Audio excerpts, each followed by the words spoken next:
día al amanecer. Debajo de su belleza hay un proceso natural que afecta a la vida marina. ¿A cuántos cambios se pueden enfrentar? Un río lleno de polución y controversias. ¿Qué cantidad de contaminantes hay en él que son peligrosos para la salud? Un bebedero. Nuestros dientes dependen en cierta medida de la cantidad de flúor que contenga el agua. Pero, ¿en qué medida? ¿Cuál es la correcta? La respuesta a todos estos interrogantes depende de saber cuál es la medida adecuada. Quizá lo más importante no sea saber qué sustancia está presente allí, sino saber en qué cantidad se halla y, por supuesto, conocer estas medidas con exactitud. La medición es, en realidad, la base de la química.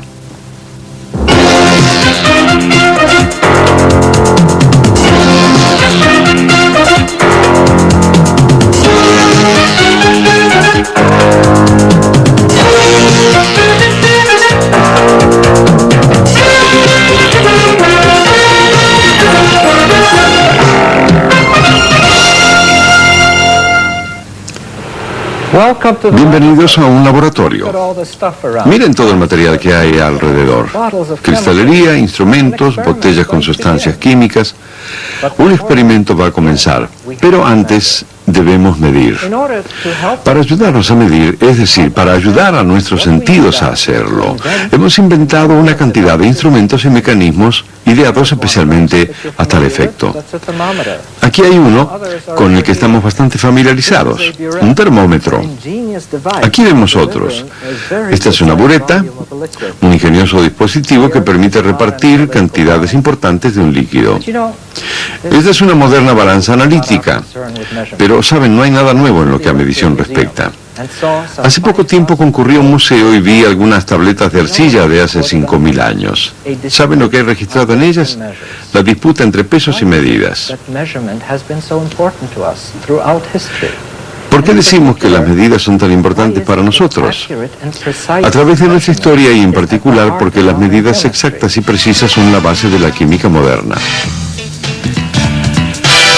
Las medidas están presentes en todos nuestros actos. Fíjense cuando cargamos nafta en la estación de servicio, por ejemplo, o cuando medimos el volumen de la presión, o con la corriente eléctrica, con la alineación de las ruedas, la carga del encendido, con la velocidad del motor, el valor específico, o la separación de electrodos de las bujías y los gases productos de la combustión. Todo se determina mediante la medición.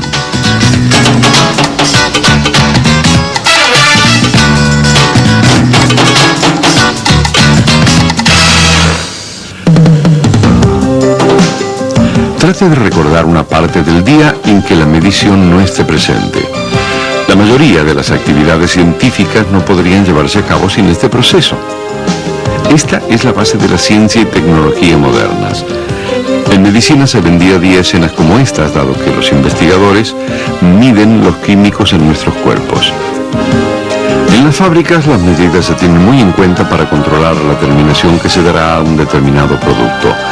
El conocimiento sobre medición es lo que le dará fuerza a una ciudad si la comparamos con el tamaño de otras. De modo que la medición está presente en todo. En lo que comemos, lo que tomamos y respiramos, todo depende de cómo sea medido.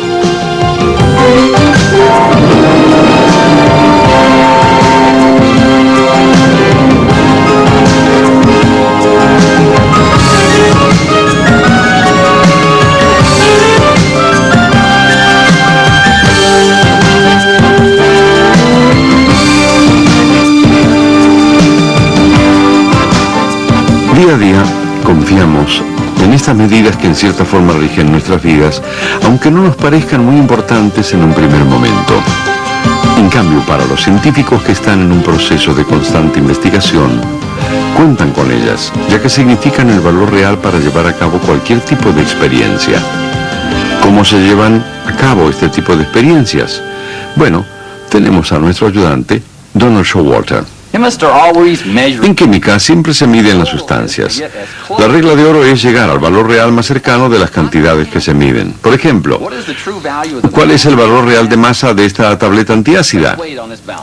Pesémosla en la balanza. Veamos, pesa 1 gramo.1.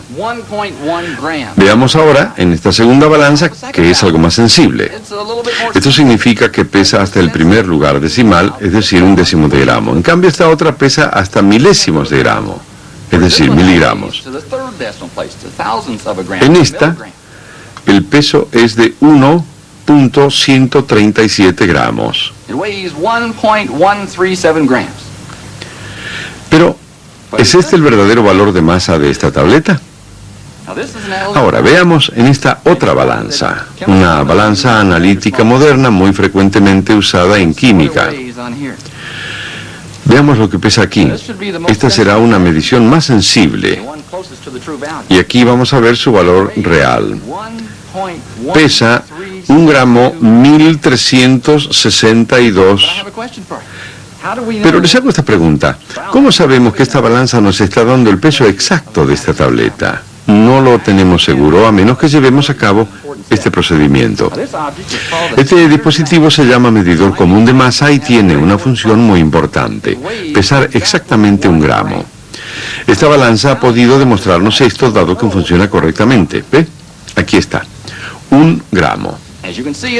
Pero tengo más preguntas para formularle. ¿Cómo sabemos que al decir 1 gramo todos nos van a entender? ¿Tenemos todos la misma relación como para entender cuando se dice 1 gramo? La respuesta descansa dentro de esta caja fuerte donde se encuentra contenida en un recipiente de importante tamaño que la protege del calor y otros agentes. La administración gubernamental es la encargada de guardarlo en un sitio cerca de la ciudad de Washington y solo los expertos lo observan. Es el kilo patrón. La masa patrón para medir todas las cantidades. Todas las cantidades que se midan en el país tomarán como referencia a este kilo patrón. El Departamento Nacional de Medidas es el encargado de guardar el kilo como un tesoro nacional. Los científicos lo consideran uno de los principales sistemas universales de medición. A veces se lo mide para verificar su exactitud y poder mantener así esta medida para poder llevar a cabo otras. Por eso el patrón de medida es importante. El señor Stanley Raspberry es el director de la División Nacional de Patrones de Referencia. El patrón, en este caso, es en realidad la incorporación física de peso y masa. Puede ser comparado en otros países y lugares del mismo país. De modo que la gente siempre esté de acuerdo, ya que esto es una masa ya determinada. La mayoría de la química analítica se basa en nuestro kilogramo, dado que su función es decidir qué cantidad existe de un elemento específico dentro de una solución o sustancia, o el número de moléculas específicas que hay en la masa de un producto.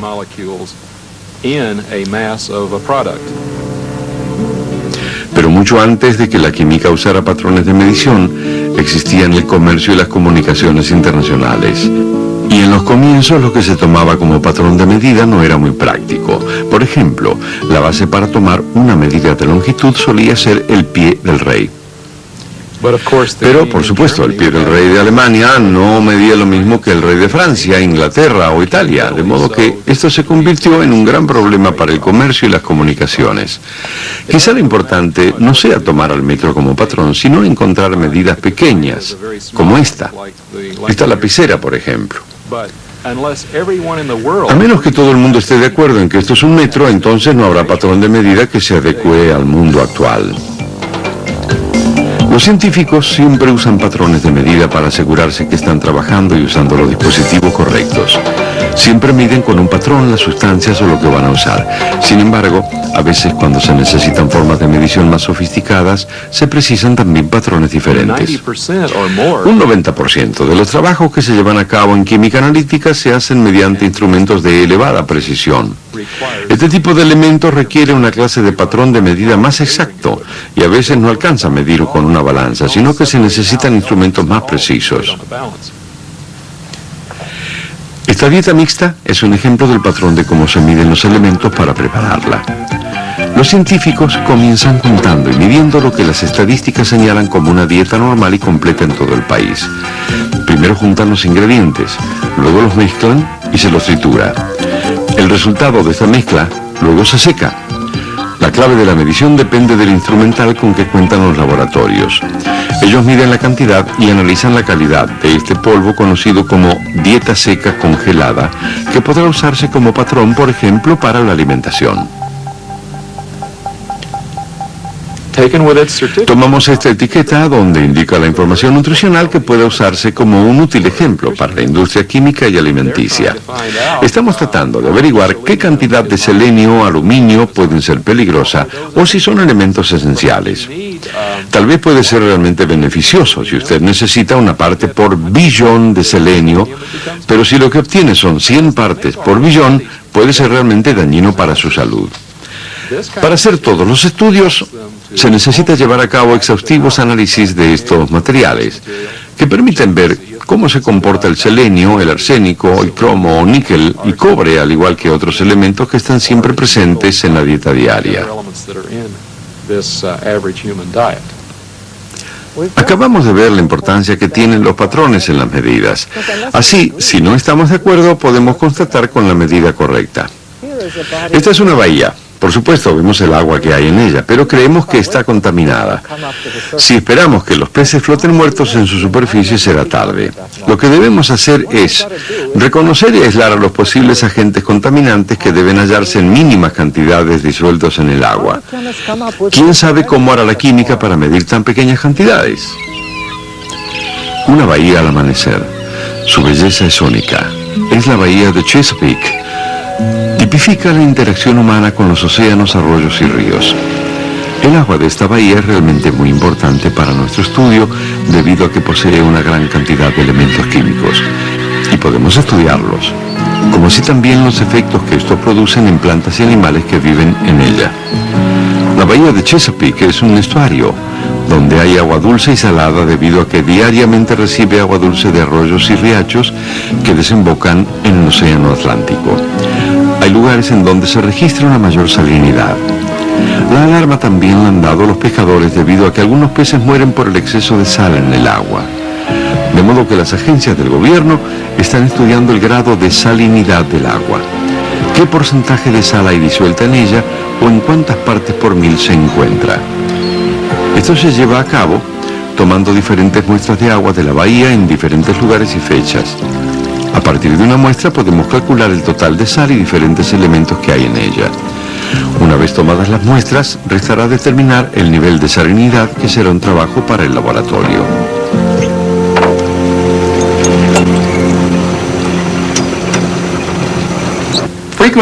Frecuentemente, tanto en la naturaleza como en el laboratorio, trabajamos con sustancias que se encuentran mezcladas en soluciones. Lo difícil es aislarlas, debido a que se encuentran en compañía de otros compuestos. Habitualmente lo que hacemos es medir la concentración exacta en que se encuentran en la muestra, es decir, la cantidad en que se encuentran dentro de la misma. La técnica que usamos se llama valoración. El primer paso es preparar una solución modelo, en este caso con nitrato de plata. Medimos con exactitud en esta balanza el nitrato de plata. En este caso mide 1 gramo. Introducimos una mezcla en un frasco de Erlenmeyer, y le agregamos 100 mililitros de agua. Luego se disuelve. Ahora tenemos 1 gramo de sal disuelta en 100 mililitros de agua, de modo que obtuvimos 0.0100 gramos de nitrato de plata por mililitro de solución. Ahora pondremos lo obtenido en esta solución dentro del dispositivo llamado bureta. La bureta es un tubo largo y delgado con valores numéricos a los costados que se utiliza para contener la solución de nitrato de plata y que ésta caiga goteando dentro del recipiente que contiene agua de la bahía de Chesapeake.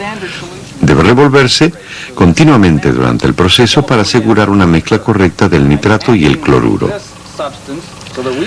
Cuando tenemos mezcladas la solución de nitrato de plata con el agua de la bahía, veremos cómo reacciona en presencia de otra sustancia.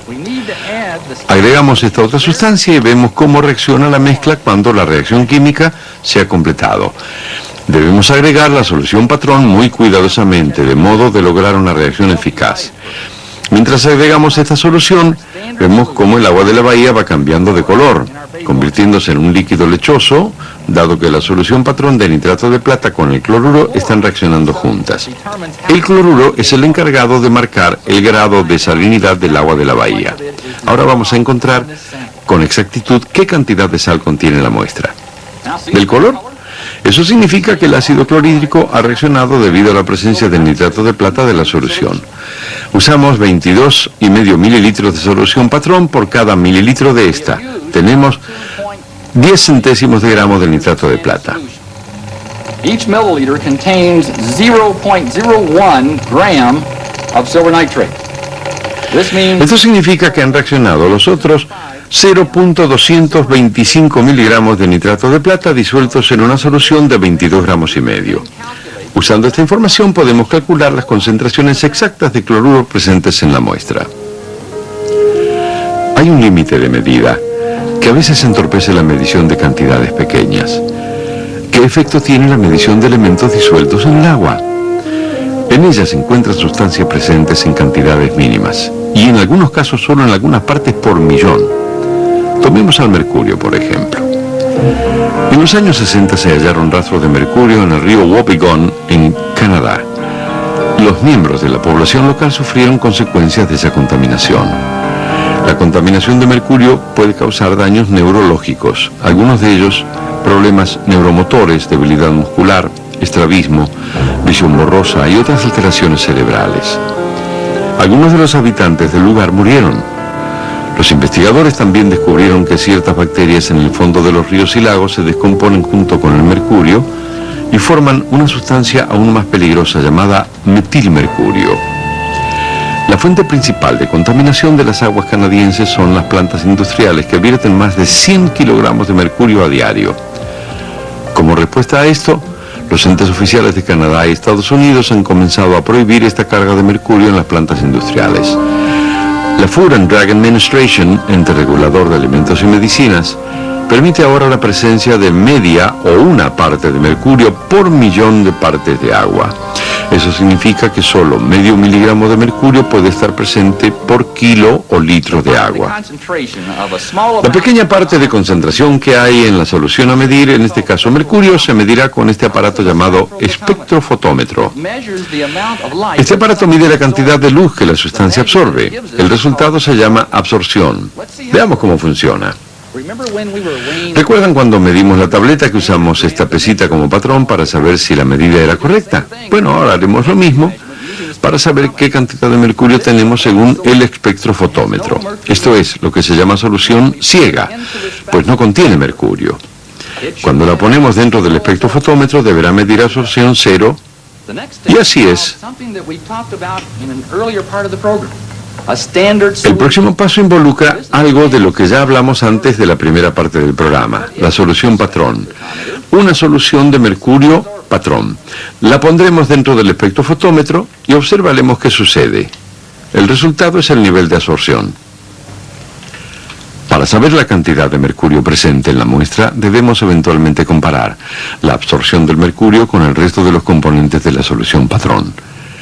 El primer paso es construir un gráfico combinando las concentraciones ya conocidas de la solución modelo junto con la capacidad de absorción medida por el espectrofotómetro. La concentración conocida de la solución está trazada sobre el eje X y su absorción medida por el espectrofotómetro se registra sobre el eje Y. Trazamos un punto exactamente donde las líneas interceden. En este punto se determina la concentración de la sustancia o elemento. Sin embargo, si queremos medir con exactitud, debemos diluir la solución patrón con agua. Se comienzan a llevar a cabo mediciones adicionales con la solución patrón cada vez menos concentrada. Una vez trazados los puntos de intersección sobre los ejes X e Y, como ya hicimos anteriormente, determinan una línea llamada curva de calibración. Ahora estamos en condiciones de saber qué cantidad de mercurio hay en la muestra. La muestra de absorción se marca en el gráfico y una línea se traza desde la línea de calibración hacia la X de concentración. Esto nos indica la cantidad de mercurio presente en la muestra. En la mayoría de los experimentos, los científicos llevan a cabo al menos 3 veces las mediciones y se computa el promedio, porque diferentes mediciones de una misma muestra nunca son exactamente iguales. siempre puede haber un probable error, tanto en el procedimiento de medida o con respecto a los instrumentos de medición. Cuando se encuentra el mismo promedio usando diferentes procedimientos y diferentes instrumentos, se llega al valor real de lo que se ha medido. Algunos científicos practican este método varias veces muy cuidadosamente para lograr una mayor exactitud. La medición se considera exacta si los valores del promedio se acercan al valor real. En adición a la exactitud, los científicos siempre buscan la precisión en sus medidas. Las medidas precisas son aquellas cuyos valores son más cercanos entre sí. Cuanto más cercanos están, mayor es la precisión. Es posible que las mediciones sean precisas y no exactas. Un agrupamiento cercano puede tener un promedio lejano al valor real. También es posible para las medidas ser exactas y no precisas. Ampliamente dispersas en mediciones no precisas pueden dar un promedio cercano. Pero las medidas que no son precisas son un signo de fluctuación no controlada entre la medición y su procedimiento, de modo que hay que tratar de evitarlas. Un científico va a tratar de obtener mediciones que sean tanto precisas como exactas.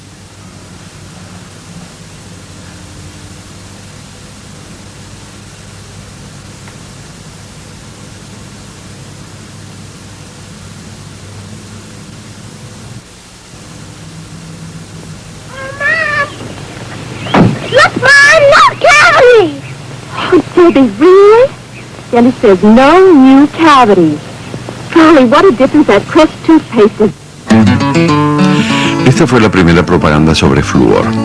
Actualmente, en el agua que consumimos a diario y el dentífrico, se agregan pequeñas cantidades de flúor. Pero para esto se han llevado a cabo exactas y precisas mediciones para saber cuál era la cantidad adecuada para nuestro beneficio. La fluoración tiene una interesante e intrigante historia. Se remonta a comienzos de los años 30, cuando un dentista de Colorado, en Colorado Springs, comenzó como practicante a ver en su consultorio a niños que tenían manchas marrones en sus dientes. Tal es así que las denominó manchas marrones de Colorado. El dentista, Dr. Charles McKay, descubrió algo fascinante en las manchas marrones de Colorado de los niños. Los dientes, aún descoloridos, no tenían caries. Algo en el agua de esa región era el responsable, y el responsable era el flúor, pero en cantidades pequeñas.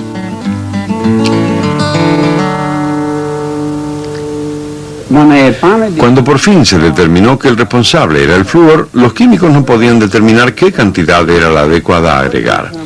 Si era una parte por millón, o 100 partes por millón, o la mitad de esa parte por millón, y uno de los problemas era que no se podían medir a niveles tan bajos.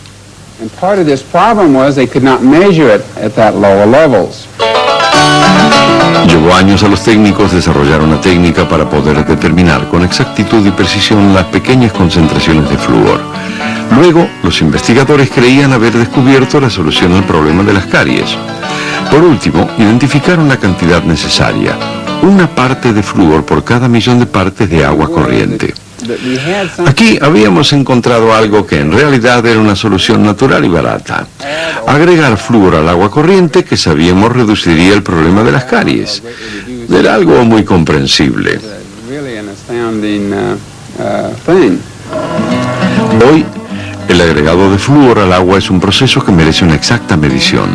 Si la concentración fuera muy alta, aparecerían las manchas marrones de Colorado, y si fuera baja, aparecería el problema de las caries.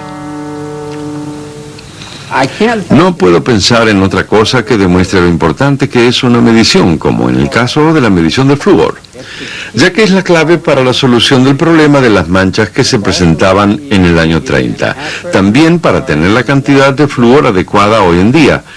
Así tenemos los beneficios y no los problemas que produce la fluorosis. Es muy importante la medición en todos sus niveles en cualquier lugar del mundo.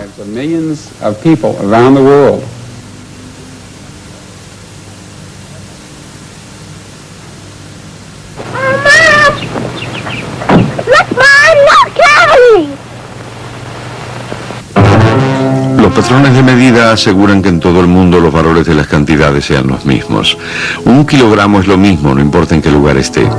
Al hacer conocer las medidas, por medio de una serie de amplias técnicas, se ha llegado al desarrollo de sustancias que deben medirse en forma directa sobre una balanza.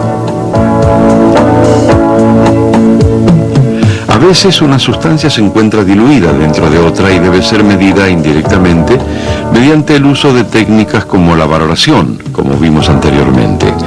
La calidad de nuestra salud y nuestro bienestar dependen de la química que nos rodea y la medición es la base para comenzar a comprender los procesos químicos.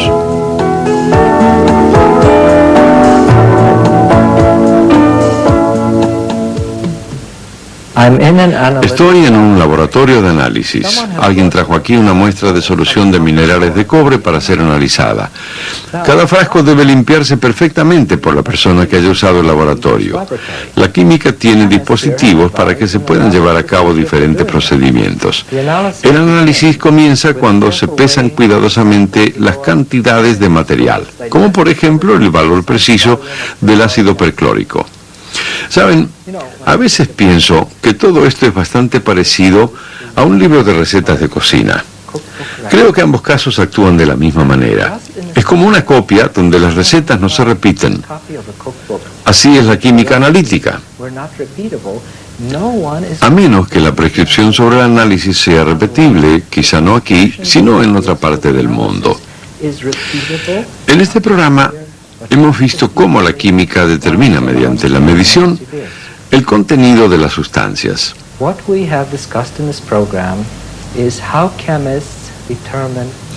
Las próximas preguntas lógicas a formularse deberían ser: ¿cómo sucedió? ¿Por qué? Eso lo veremos en un próximo programa.